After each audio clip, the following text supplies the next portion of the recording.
I began to look at this week's Torah portion, standing, Nitzavim, it was quite interesting to me because how many of you realize that it is always read directly before these fall festivals? There is something about you understanding what it means to stand, what it means to be a standing one, that gives us insight in how he expects you and I to enter into these fall festivals.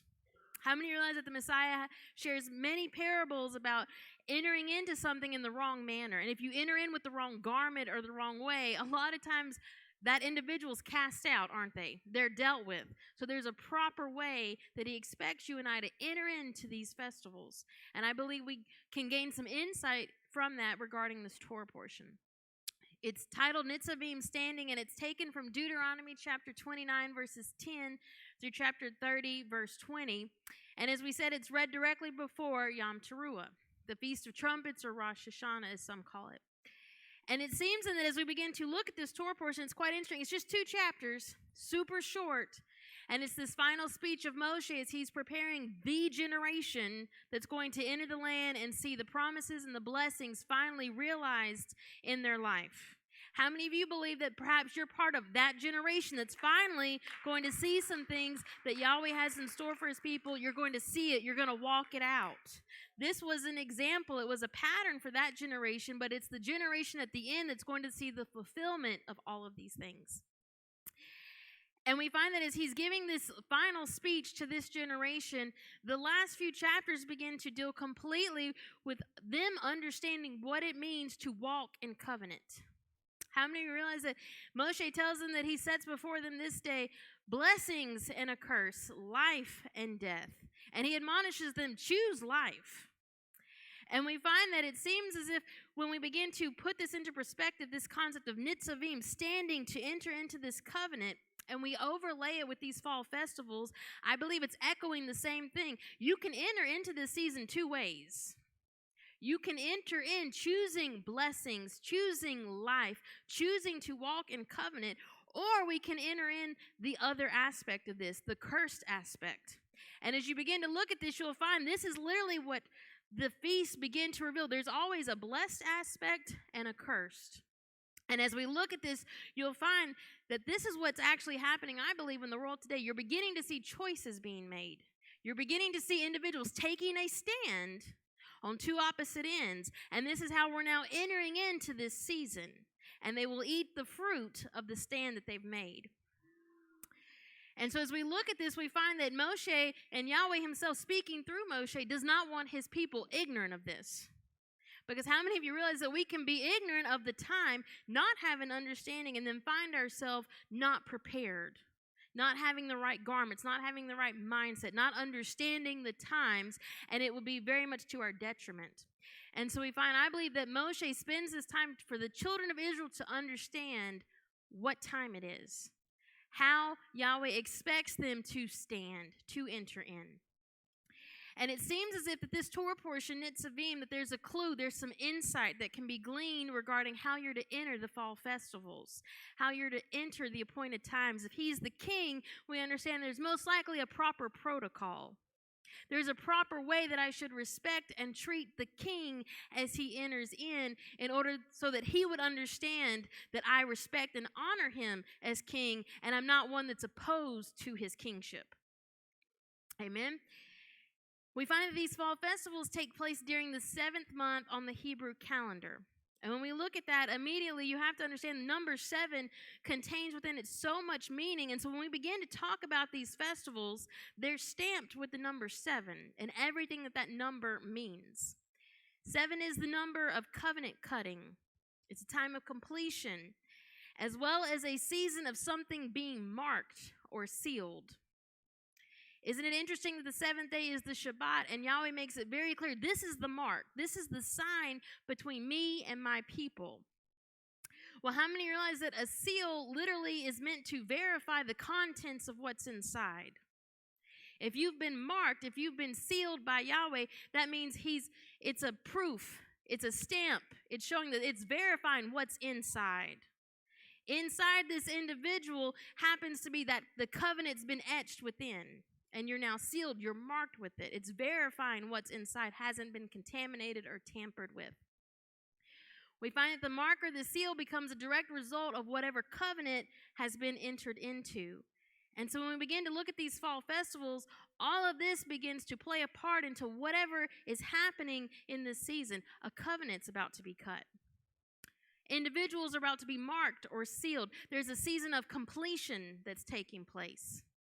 And it's quite interesting because when you read the text of this parsha, you find that it contains the actual process of the covenant cutting ceremony. It marks the climax of the book of Deuteronomy, and it's further connecting this concept that as you prepare to enter into these fall festivals, you're literally preparing. You stand to enter into a covenant. You're standing to be marked, to be sealed. You're standing to have some things perfected and completed in your life. And so it would seem then that our understanding of what it means to walk in covenant with Yahweh and the stand that we make during this specific season will determine whether or not this becomes a time when the promises and the word we've been given are brought to completion or not, because it's all going to hinge upon the choices, the decisions we make, how we enter into this season. It'll determine whether or not we're marked or remembered and sealed by Yahweh. And we find that the scriptures make it quite clear that those who are sealed by Yahweh, they're afforded a sanctuary. They're afforded protection in the midst of great devastation. And it's quite interesting because if this is what we're preparing for as we enter into Yom Teruah, a time where we're standing to enter into this covenant, to be marked, to be sealed, when you follow throughout the pattern of the fall festivals, it leads you directly into Yom Kippur, the Day of Coverings. In other words, once you're sealed, once you're marked, once you make your stand, whatever that may be, you're now given a kippur, you're giving a covering.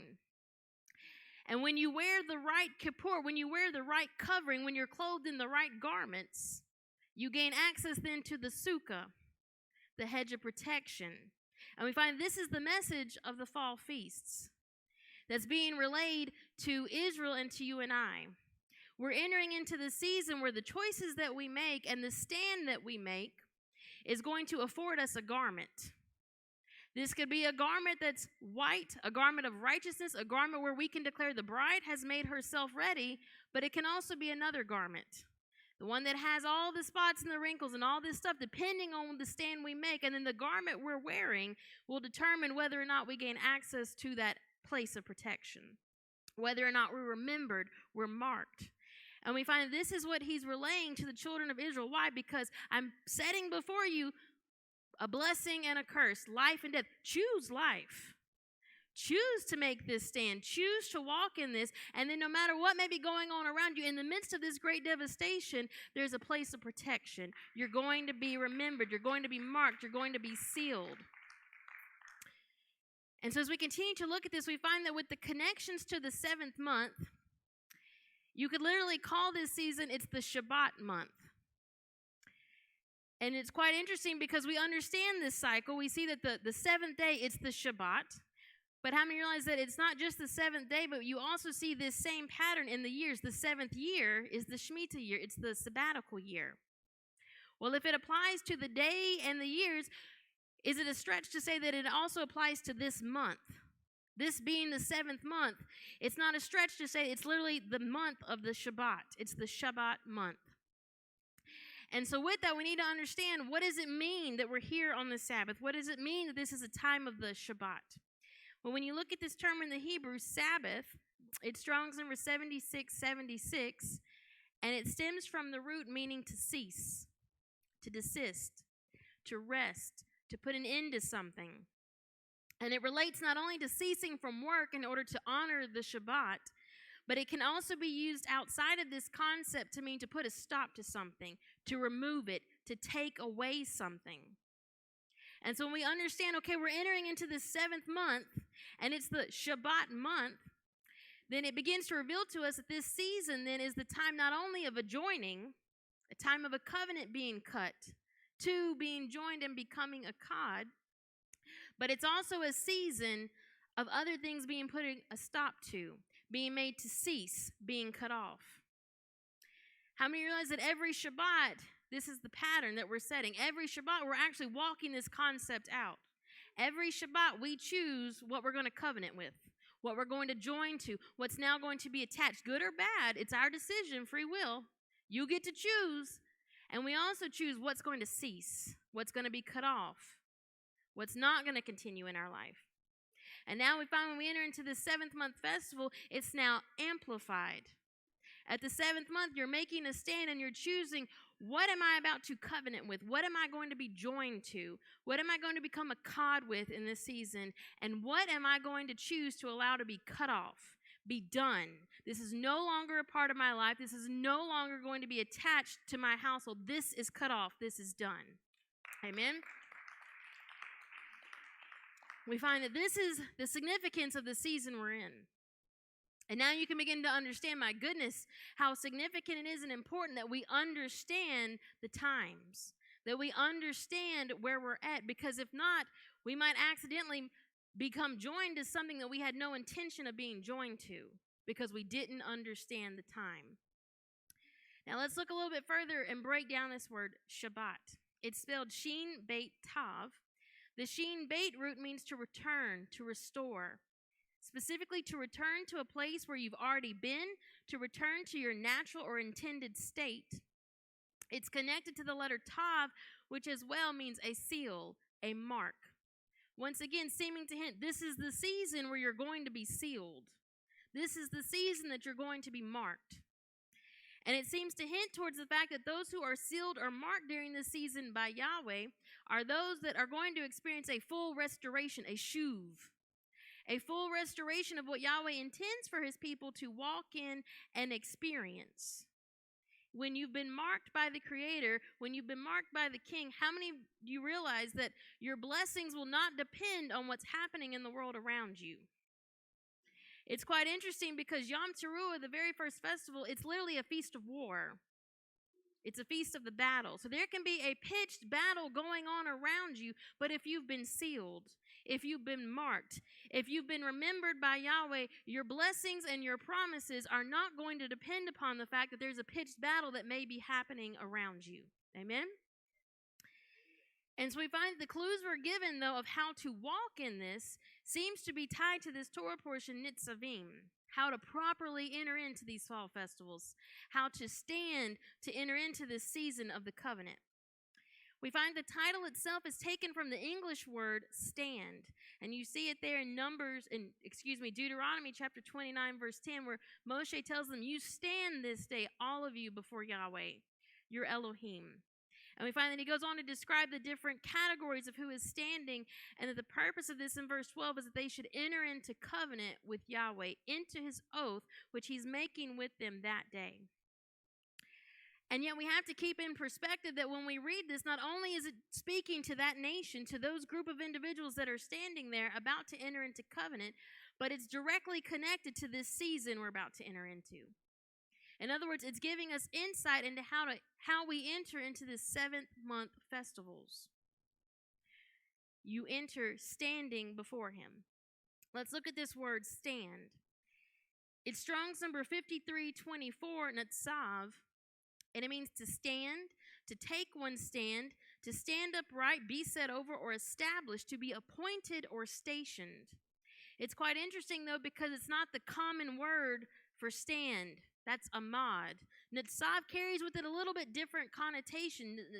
Nitzavim, it expresses specifically how one is standing. Standing with determination, standing with a focused mind and courage, literally standing as one who is ready. Preparing to be set over or established in something, to be put into place. So now you can begin to understand why this is connected here. He wants them to understand, how do you enter this season? How do you prepare for the king? You should enter with the focused mind. You should enter ready. You should be prepared to be set in place and established over something that Yahweh is about to do in this season. Amen? You're being put into place. It's also quite interesting, though, this term Nitzav also carries with it the idea of boundaries being set. This is the season when boundaries will be set. Let's look at this, break it down a little further. When you look at the word nitzav, to stand, it starts with the Hebrew letter nun. It represents the seed, word, specifically a seed or word that's been released or spoken forth. And it's now continuing on, it's perpetuating, it's something that has generational effects. That's why the letter Nun can also represent the firstborn. It's this word, this seed has now produced fruit, it's been raised up, and now it's continuing on. Whatever was spoken, whatever was released, that's why the firstborn son, they carry on the name, they carry on the house, the family lineage. It's continuing on, it's generational. But not only is this in the physical, but it's also dealing from a spiritual significance of the words that are released. There's something that's now going to produce. They're continuing on. They're going to have a generational effect. What do we want to pass on as we enter this season? Generational blessings or generational curses? In other words, at this season, the words that are released or birthed, so to speak, will set in place boundaries, either for good, boundaries that protect, or for bad, boundaries that hinder, that are now you are set over and charged with. In other words, when we stand here at this season, whatever words we choose to release, he's reminding us, you're now going to be set over and established over what you just produced, over what you just released. That's now what you're established over. That's now what's going to continue. That's now what's going to continue to produce. It will now, that's your boundaries. That's what you've established in your life. And it seems to infer that the very words that we release become instrumental in what's going to seal or mark us, depending on what is cut off or ceases in this season, as well as what we're choosing to covenant with. Your words will have the power to cause you to be identified, remembered, and marked, or not. Now, as we continue to look at this letter Nun, it's connected to the Zadi bait root in this word Nitzav. The Zadi bait root is the root stem seeming to infer a mounded area, such as the womb. Ruth can talk about that now. She's beginning to see this mounded area, the womb. It's growing. The seed is there. Something's going to be produced. Something's going to be born, and it's going to continue on that family name. Well, how many realize it's the same thing spiritually with the word? When the word is planted and it begins to grow, there's going to be a season of it going to be born. It's going to be produced, and it's going to continue on. And so we have to understand what was put in. It's interesting because this Zadi bait root, not only does it infer a mounded area such as the womb that's capable of housing either the promised seed or word, but it's the same root seen in the word sabah, which indicates a swelling, becoming extended because of the curse of bitter waters in Numbers chapter 5. Once again, it seems to infer something's about to be born, something is about to be released, and we find that it's Yahweh's intention that this would be a time of the word and the promises being released and fulfilled in our lives, and yet we're reminded as we enter into this season to stand, the choice is yours. By our own words, we can both release and take in either the promised word or a cursed word, and that cursed word has just as much potential and power to set boundaries as the promised word does. And so we find as we nitzav, as we stand, this is the mindset that we're trying to understand as we enter into these fall festivals. The words that we released will stand during this season. They will continue on. So be careful what you speak. Be careful what you birth. Be careful what you release. Why? Because that's what you're going to be established over. That's what you're going to be set into position over. And we find this is directly connected with entering the 7th month and preparing for the appointed times. It seems to have special significance and meaning for Yom Teruah, the day of shouting, because it's read directly. This Torah portion is directly connected and read before this festival. In Leviticus chapter 23, verse 24, it says, "Speak unto the children of Israel, saying, in the 7th month, in the 1st day of the month, shall ye have a Sabbath, a memorial of blowing of trumpets, a holy convocation." And when we read this in the English, we automatically think, oh, it's the day of blowing of the shofars, and that's what it's all about. It's just blowing the trumpet, blowing the shofar, which is a powerful symbol, but trumpets is implied in the English. It's not in the Hebrew. Instead, the Hebrew says, as you shall have a Sabbath, a memorial of blowing, a memorial of teruah. And we're going to look at exactly what that means, because it goes far beyond you blowing that shofar. There's a greater significance about what is actually being shouted or coming out of your mouth. Now, it's also interesting to note that this festival, Yom Teruah, the Feast of Trumpets, is the only one alongside the Feast of Unleavened Bread that's identified specifically as a memorial, a zikron.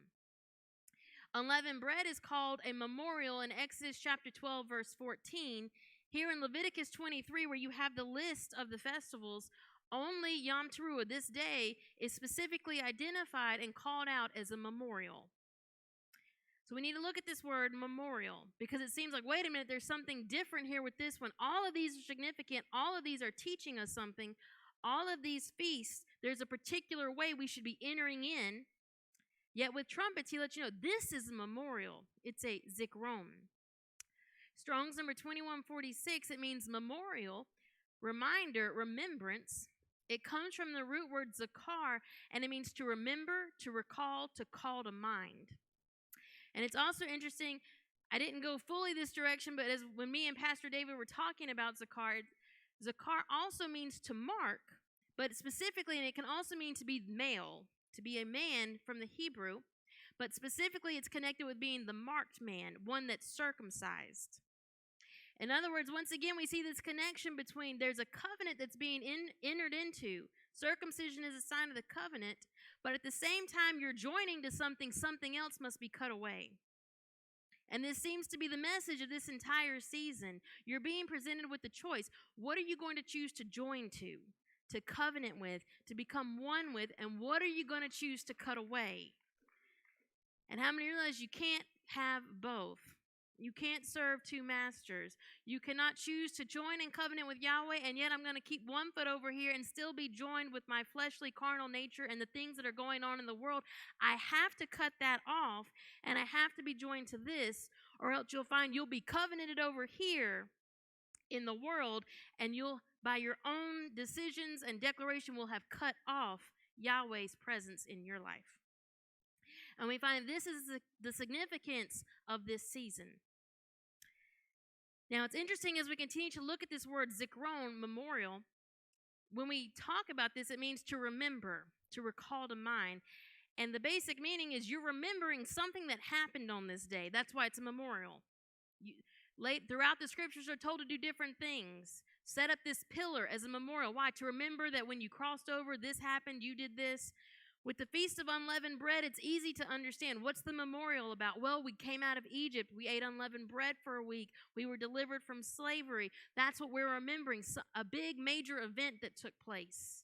It's a memorial. It's a yearly reminder that Yahweh did this in our life. But when we look at this in regards to Yom Teruah, how many of you realize that even the sages and rabbis remarked that there's no really big key event? In fact, the first time we see the word Teruah, it's right here in Leviticus 23. How is this something I'm supposed to remember and call to mind when it seems that there's no prior reference to it? When there's no key event, there's nothing that took place when this command is given that I'm to be remembering. And so we have to ask, what's this command about? What are we to be remembering at this season if there's no big event that seemingly took place? If there's nothing, no details that are given about why we're to remember or what we're to remember. Well, when you look, Yom Teruah, or Rosh Hashanah, as it's also called, it's quite interesting. It's traditionally seen by the sages as the day that Adam was created. In Genesis chapter 2, verse 7, we read, "And Yahweh Elohim formed man of the dust of the ground and breathed into his nostrils the breath of life, and man became a living soul." The term living soul, that's also been said that it could be translated as speaking soul. And when we understand, my goodness, well, if this is the day of shouting, the day of blowing, the day of words being released, and it's a memorial, what is he reminding you of? At this day, the first speaking soul was created. The very first one that was able to release a teruah was brought into creation. And so every year you're reminded, your zikron, the event you're called to pay attention to is that you also are created to be a speaking soul. Amen? We find that Adam became the first one of creation to utter a teruah, a shout. And at this season, just as Adam was created to be a speaking soul, literally a vessel that would release the word of Yahweh into the earth, and when Adam would speak forth the word of Yahweh, what would that word do? It would set boundaries. It would establish order. It would establish dominion and the kingdom of Yahweh over the creation that was now made. So you too are given this opportunity at this season. This is what you're to call your mind to. This is what you're to understand. Because how many realize a lot of times we don't realize the potential and the power that He's vested in you. You're to be a vessel that would house the word of Yahweh, and when you would speak forth that word, it would begin to establish boundaries and dominion and bring order to the chaos that may be going on around you, because you're a nefesh kaya. You're a speaking, living soul. Amen? And so we find that just like Adam, however, it will be our own words that unleash either life or death, that determine what's cut off and what's covenanted with. Hence the reason we must understand how to rightly enter into this 7th month. Because if we don't understand the significance of what's being spoken forth during this month, we may end up speaking forth something that doesn't bring forth life. And so He's reminding you it's a memorial. Recall, focus your mind on this. Understand the power that the words you're releasing during this season will stand. It also seems to be perhaps highlighting that the Zakar one, the one who is circumcised. How many realize that you can't speak forth the word of Yahweh and see it establish those boundaries and bring dominion if you're an individual that is functioning with a carnal, fleshly mindset? Because how many realize that when you begin to see all the chaos around us, our flesh will not be prone to speak forth the word of Yahweh. Our flesh will cry out, woe is me, why is this happening? How am I going to survive? The world's going to chaos. What am I supposed to do? But an individual that has set their mind, they've zikron, they've marked their mind, they set their mind, they understand that they have the power that when they release these words, it will begin to set boundary lines and it will begin to bring dominion. That's the individual that's able to speak forth life in the midst of a tohu vabohu, waste and desolate situation. Amen? And so we find that every year we release this shout as a memorial. You call to mind, you focus on the words that we release. We understand boundaries are being set, and we understand that our words that we release, not only are they about to change our circumstances around us, not only are they about to establish us over something, but they also are instrumental in marking us. A prime example of this is seen in Ezekiel chapter 9, verse 4. Yahweh sends out the writer with the inkhorn to mark with his seal individuals in the midst of a time when Jerusalem is in utter chaos. And we find they are marked based upon their shout. Ezekiel 9:4 says, and Yahweh said unto him, go through the midst of the city, through the midst of Jerusalem, and set a mark upon the foreheads of the men that sigh and that cry for all the abominations that be done in the midst thereof.